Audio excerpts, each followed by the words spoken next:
Hello kids, I'm back again with my new video of Class 7 History Chapter 10 18th Century Political Formation. I look at the map 1 and 2 closely, you'll see something significant happening in the subcontinent during the first half of 18th century. Notice how the boundaries of Mughal Empire were reshaped by emergence of number of independence kingdoms. By 1765, notice how another power, the British, had successfully grabbed major chunks on the territories in eastern India. What these maps tell us in that political condition in 18th century India changed quite dramatic and within a relatively short span of time. In this chapter, you will read about the emergence of new political groups in the subcontinent during the first half of 18th century, roughly around 1707 when Aurangzeb died, till the Third Battle of Panipat in 1761. The crisis of the empire and the later Mughal. In chapter 4, you saw how the Mughal Empire reached the height of its success and started facing a variety of crises towards the closing year of 17th centuries. These were caused by a number of factors. Emperor Aurangzeb has depleted the military and financial resources of his empire by fighting long war in Deccan.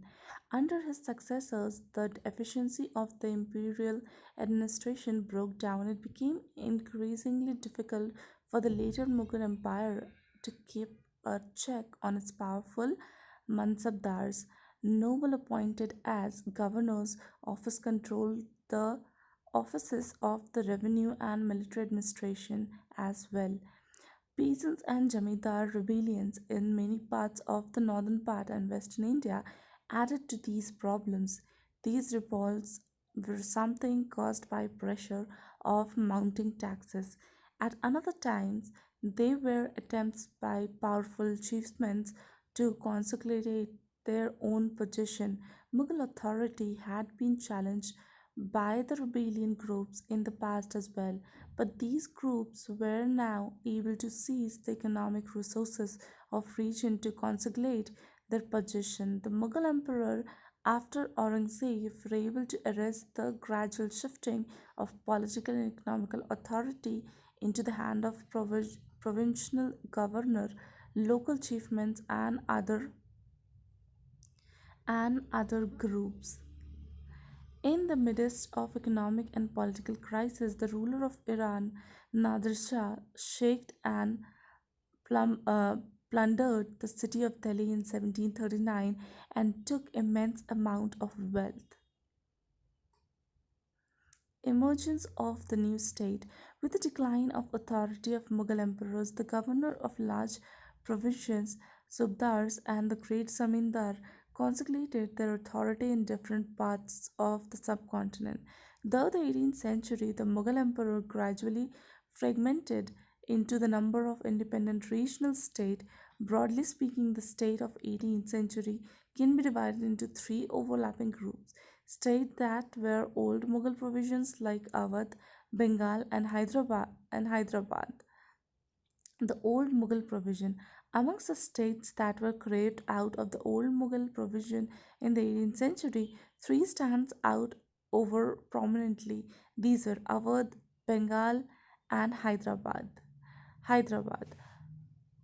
Nizam-ul-Mulk Asaf Jah, the founder of Hyderabad state, was one of the most powerful members of the court of Mughal Emperor Farooq Shiar. He entrusted first with the governorship of Awadh and later given charge of Deccan. As the Mughal governor of Deccan province, Asaf Jah already had full control over its political and financial administration, taking advantage of turmoil in Deccan and the competition among the court nobility.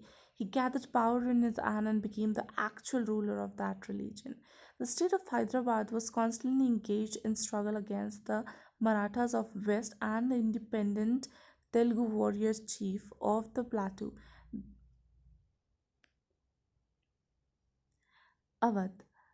Buru-ul-Mulk Sadat Khan was appointed Subedar of Awadh in 1722 and founded a state which was one of the most important to emerge out to break up of the Mughal emperor. Awadh was the prosperous regional controlling the rich alluvial Ganga plain and the main trade route between the North India and the Bengal. Buruk-o-Malk tried to decrease Mughal influence in Awadh region, reducing the number of office holders appointed by the Mughals. He also reduced the size of Jagir. The state depended on local bankers and Mahajans for loans. It sold the right to collect taxes to the highest bidders. Bengal. Bengal gradually broke away from Mughal control under the Murshid Quli Khan, who was appointed to the as the Naqib deputy of the governor of the province. The information of the regional state in 18th century Bengal therefore led to considerable change amongst the zamindar. The close connection between the state and the bankers noticeable in Hyderabad and Awadh as well.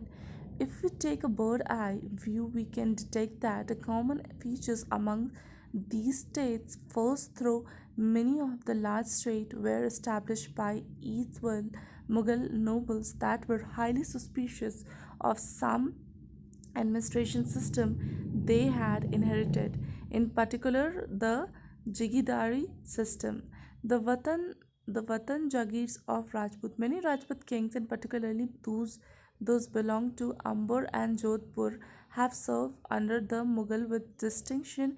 In exchange, they were permitted to enjoy considerable autonomy in their Vatan Jagirs. These influenced families claimed the Subedar of rich provisions of Gujarat and Malwa. Raja Ajit Singh of Jodhpur held the governorships of Gujarat, and Savai Raja Jai Singh of Amber was the governor of Malwa. These offices were renewed by Emperor Jahandar Shah in 1730.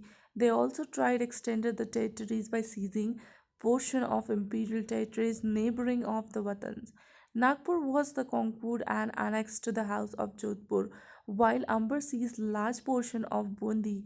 Swani was given a subsidiary of Agra in 1722. Seizing independence. The Sikh, the organization of Sikh into a political community during the 17th century, helped in the religious state building in Punjab. Under the number of able leaders in the 16th century, the Sikh organized themselves into a number of bands called Jatas. Guru Gobind Singh has inspired the Khalas with the belief that their destiny was to rule. Their well-kinked organization enabled them to put on a successful resistance to the Mughal governor first and then to Ahmad Shah Abdali, who had seized the rich provision of the Punjab and the Sarkar of Srihind from the Mughals. Marathas. The Maratha Kingdom was another powerful region kingdom to rise out of sustained opposition to Mughal rule. Shivaji craved out a stable kingdom with the support of powerful warrior families. Group of highly mobile peasants, patriotists provided the backbone of the Maratha army. Between 1720 and 1761, the Maratha Empire expanded. It gradually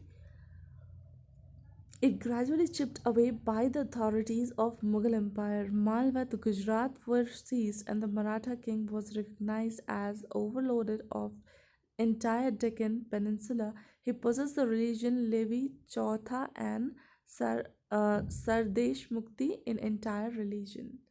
Alongside endless military campaigns, the Maratha developed an effective administrative system as well. Once the conquest had been completed, Maratha rule was secure, revenue and demanded a gradually introduced, taking local condition into accounts. Agriculture was encouraged and the trade revived. And that was all about this chapter. I hope you liked it. Thank you.